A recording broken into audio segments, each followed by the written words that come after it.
ኣብ ምድርና ሓደ ጸግዒ ኣብ ካርታ ከም ንእሽተይ ነጥቢ ትረአ ነገር ግን እቲ ናይ ዓለም ግዙፍ ኢኮኖሚ ልቢ ደው ተብል ሓንቲ ቦታ ኣላ።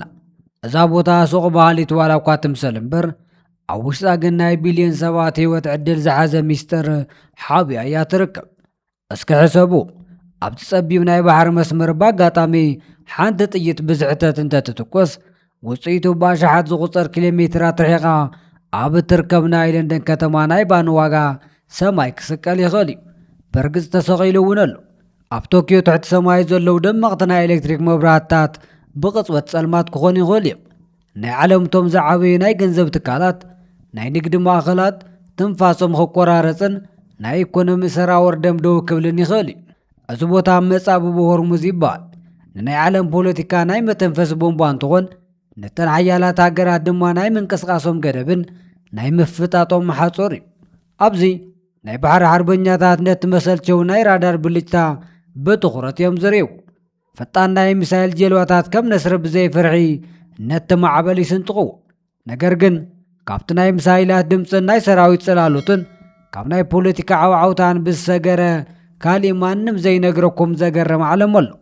ዜናታት ዘይጽብጽብዎ፣ ካሜራታት ዘይርእዎን ሓደ ሕወ ጽባቐ ፕላኔትና ምድሪ ናይ ባዕላ ናይ ቀለም ሳንዱቕ ዝደፋኣቱሉ ዝመስል ናይ ቀስተ ደመና ሽንጥሮ ኣብዚ ይርከብ። ከመልማት ዘብረቕርቑ ብናይ ዘመናት ናይ ታሪኽ ዓሸራ ዝተሰርሑ ነጨው ክርስቲያል ሽንጥሮታት ብሱቕታ ይጽበዩ ኢና። ንግዜ ስዒሮም ደው ዝበሉ ናይ ቀደም መርከበኛታት ኣብ ናይ ባሕሪ ተጋድሎ ዝትርኹ ጥንታዊ ድፍዓት ነቲ ባሕሪ ብላዕሊ ይርእዩ። ሎሚ ካብ ዜና ጸብጻባት ብድሕሪት ዘለዉ ሓቀኛ ናይ ሆርሙዝ ገጽታ ክነርእየኩም ኢና።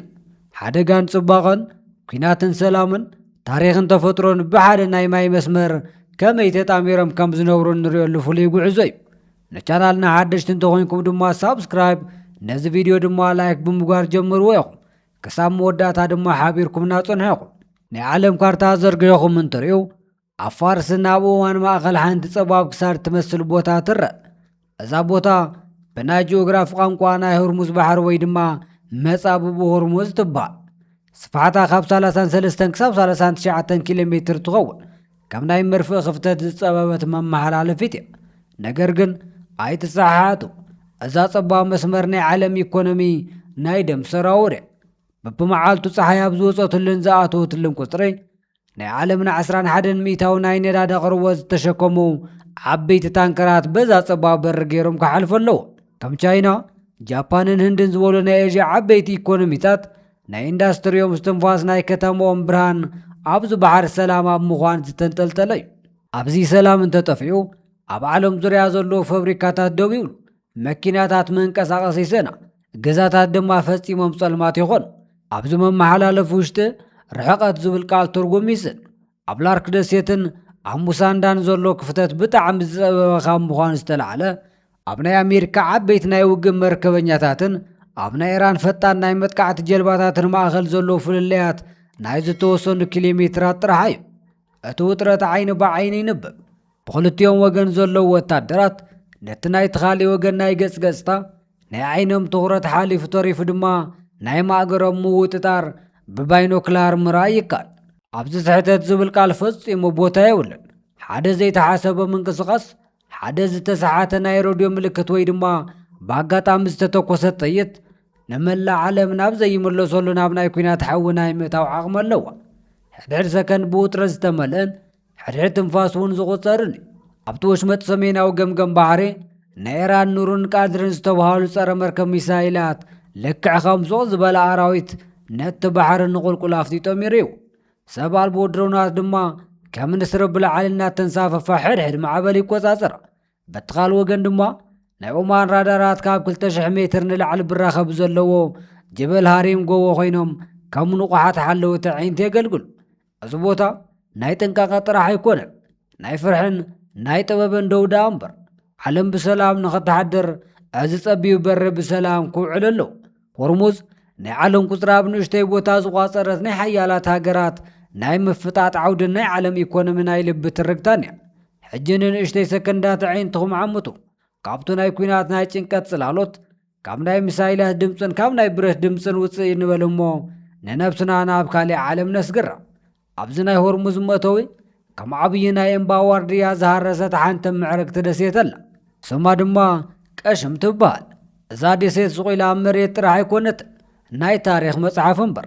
ናብ ላፍቲ ከተማ እንተኣቱ እቲ ዘመናዊ ዓለም ዝጠፈ እዩ ዝመስለኩም። ኣብዚ ግዜ ደው ኢሉ ናብ ድሕሪ ዝተመለሰ እውን ይመስል። በቲ ናይታ ከተማ ጸበብቲ መንገድታት እንትጓዓዙ ገዛውቶም ብፀሓይ ዝደረቐ ሓመድን ናይ ኮራል እምኒ ተኸዲኖም ኢኹም ትረኽብዎም። ናይቶም ገዛውቲ ላዕላዮም ቅንዕ ኢልኩም ረኣይዎም ናይ ንፋስ መትሕዝታት ዋይንድ ካልቸርስ ይበሃሉ። እዞም ነዋሕቲ ግንቡታት ናይቲ በረኻ ሙቐተማ ትንፋስ ናብ ውሽጢ ስሒቦም ናብ ዝሑል ኣየር ዝቕይሩ ዘገርሙ ናይ ጥንታ ኤር ኮንዲሽነራት እዮም። እቲ ንፋስ ብውሽጦም እንትሓልፍ እቲ ዝስማዕ ትሕት ዝበለ ድምፂ ነታ ከተማ ንዘመናት ንደቃ ተዚሞ ናይ ድሕንነት ዜማ ይመስል። ኣብዚ ቦታ ወዲ ሰብ ምስ ተፈጥሮ ተጻልዩ ዘይኮነስ ተሰማሚዑ ምንባር ተማሂር እዩ። ጉዕዞና ናብቲ ገማግም ባሕሪ እንትንቅጽል ድማ ካሊእ ተቐድሒ ዘይውዳእ ጥበብ ይጽበየና። ለንጂ ዝተባህሉ ዓበይቲ ናይ ዕንፀይቲ መርከባት እዘን መራኸብ ዝተሃነጻሉ ብዘመናዊ ኮምፒተር ስልሒታት ዘይኮነስ ካብ ኣቦ ናብ ወዲ ብዝተመሓላለፈ ዝተባረኸ ኢድ ጥበብን ትውፊትን። ሕድሕድ ናይ ለንጂ መርከብ ዓጽሚ ምስ ጥንካረ ዝተዋቐረ ናይ ወዲ ሰብ ናይ ቃልሲ ውፅኢት እዩ።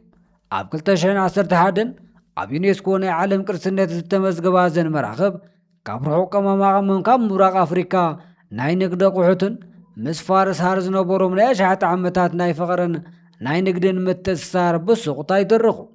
ኣብ ናይ መርከብ ምህነፂ ቦታት ደው እንትብሉ እቲ ዝስማዕ ናይ ሞደሻን ናይ መጋዝን ድምፂ ስቑኢሉ ድምፂ ጥራሕ ኣይኮነን፣ ንሱ ናይቲ ባሕሪ ሓቀኛ ናይ ልቢ ትርክታ እዩ። እቲ ዕንፀይትን ትቕረጽ ዝወፅእ መዓዛ ናይቲ ባሕሪ ጨውን ናይቶም ሰራሕተኛታት ረሃፅን ተቐላቒሉ ናይ ታሪክ ሽታ ይፈጥር። ኣብዚ ኣብ ቀሽም ህይወት ዝልክዑል በቲ ቁልጡፍ ሰዓት ዘይኮነስ በቲ ናይ ማዕበል ዕዱትን ብናይ ኢደ ጥበብ ትዕግስትን። እዛ ደሴት ኣብ ሆርሙዝ በሪ ዘላ ናይ እምኒ በሪ ጥራሕ ኣይኮነትን፣ ወዲ ሰብ ንጥበብ ንታሪኽን ንተፈጥሮን ዘለዎ ዓሚቕ ፍቕሪ መግለፂ እምበር። ሕጂ ናብ መጻቦ ፋርስ ክንሰግር እንኳዕ ናብ ደሴት ሆርሙዝ ብድሓን መጸኹም። እዛ ደሴት መሬት ጥራሕ ኣይኮነትን፣ ተፈጥሮ ብናይ ባዕላ ብሩሽ ዝሰኣለቶ ህያው ስእሊ እምበር። ኣብዚ ቦታ እንትበጽሑ ሓደ ሕቶ ናብ ኣእምሮኹም ይመጽእ። እዚ ቦታ በርግጽ ምድሪ ድዩ ወይስ ካሊእ ፕላኔት እዩ ዝብል ትሕቶ። ናብ ሽንጥሮ ቀስተ ደመና ሬይንቦ ቫል ንእቱ። ኣብዚ ጂኦሎጂስት ዘይኮነስ ሓደ ዓብዪ ሰኣሊ ናይ ቀለም ሳንዱቑ ናብቲ ሽንጥሮ ዝደፈ እዩ ዝመስል። እቲ ብጫ ምስቲ ወርቃማ ይተሓቋቑፍ፣ እቲ ሰማያዊ ምስቲ ጸሊም ናይ እሳተ ጎመራ እምኒ ይጨፍር። ብረት ሳልፈርን ጨውን ተዋሂዶም ንምድሪ ብጣዕሚ ምዕሩግ ብዝኾነ ናይ ጥበብ ክዳን ከዲኖም እዮም።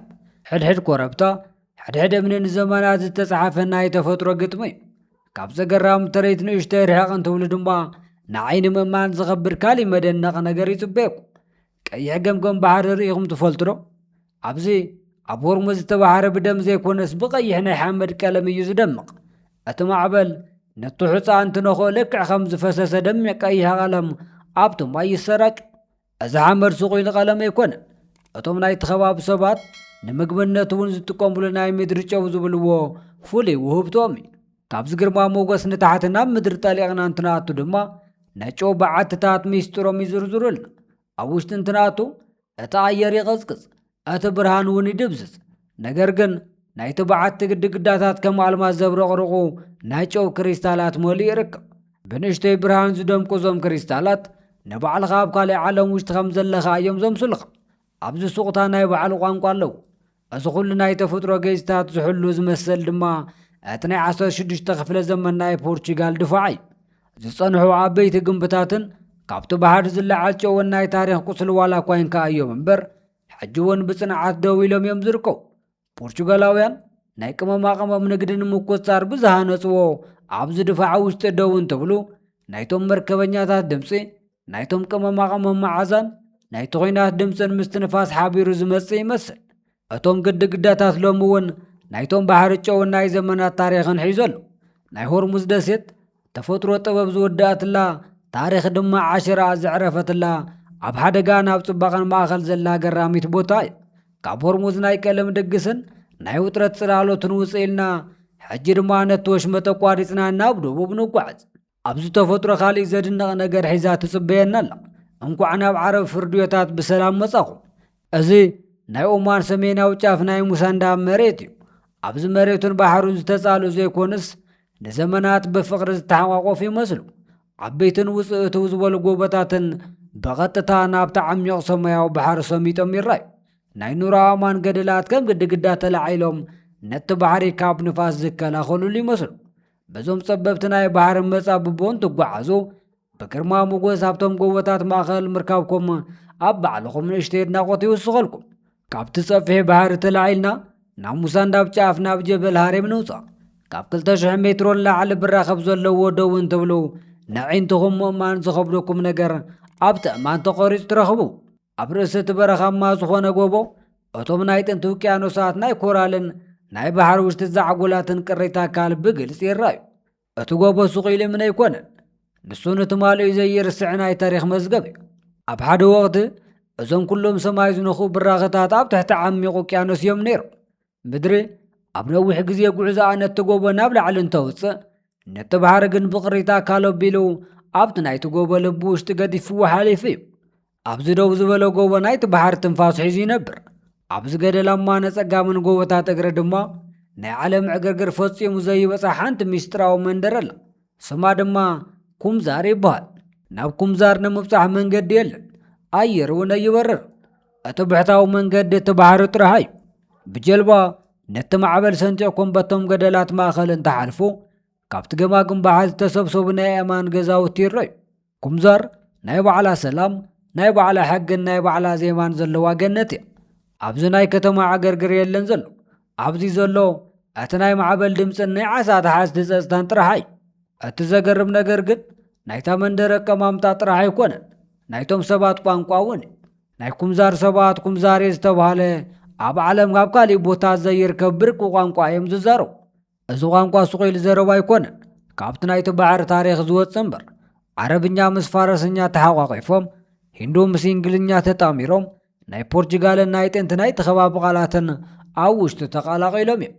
እዚ ቋንቋ ኩምዛር ንዘመናት ናይ ባሕሪ ነጋዴታት መራኸቢ፣ ናይ መርከበኛታት መዕረፍን ናይ ባህልታት ዓምዲ ከም ዝነበረት ህያው ምስክር እዩ። ኩምዛር ናይ ዓለም ጎንፅን ፖለቲካን ሓዲጋ ብናይ ባዕላ ሰላም ዝተኣሰረት ናይ ግዜ ካፕሱን እያ። ኣብዚ ህይወት ትርጉም ዝነብሮ ብናይ ቃላት በዝሒ ዘይኮነስ በቲ ባሕርን ጎቦን ማእኸል ዘሎ ዓሚቕ ምትእስሳር እዩ። ናይ ሆርሙዝ ባሕሪ ብሓደ ወገን ናይ ሚሳይልን ናይ ፖለቲካ ምፍጣጥን መድረኽ እንትኾን በቲ ካሊእ ወገን ድማ ናይ ተፈጥሮ ገራሚ ስራሕቲ ዝሓዘ እዩ። ኣብዚ ሓደጋን ጽባቐን ጎኒ ንጎኒ እዮም ዝነብሩ። ምናልባት ንዓለም ዘስግእ ውጥረት ተላዒሉን ኣብ ከቢድ ስጋኣት ንርከብ። ነገር ግን ናይ ሆርሙዝ ቀይሕ ሑፃ፣ ናይ ሙሳንዳም ገደላማ ጎቦታትን ናይ ላፍቲ ናይ ንፋስ መትሕዝታት ግን ንዘለኣለም እዮም ዝነብሩ። ሆርሙዝ ካብ ዜና ንላዕሊ እዩ። ሆርሙዝ ናይ ምድሪ ታሪኽ፣ ናይ ወዲ ሰብ ጥበብን ዘይጠፍእ ናይ ተስፋ ምልክትን። ክቡራት ሰማዕትና ናይ ሎማ ዓንቲ ቪድዮና ኣብዚ እናብቃዕና። ብዛዕባ ሆርሙዝ ዘለኩም ሓሳባት ኣብ ኮሜንት ክትጽዕፉልና እናሓተትና ቀጻሊ ብኻልእ ቪድዮ ክሳብ ንራኸብ ሰሰናይ ንዓኹም።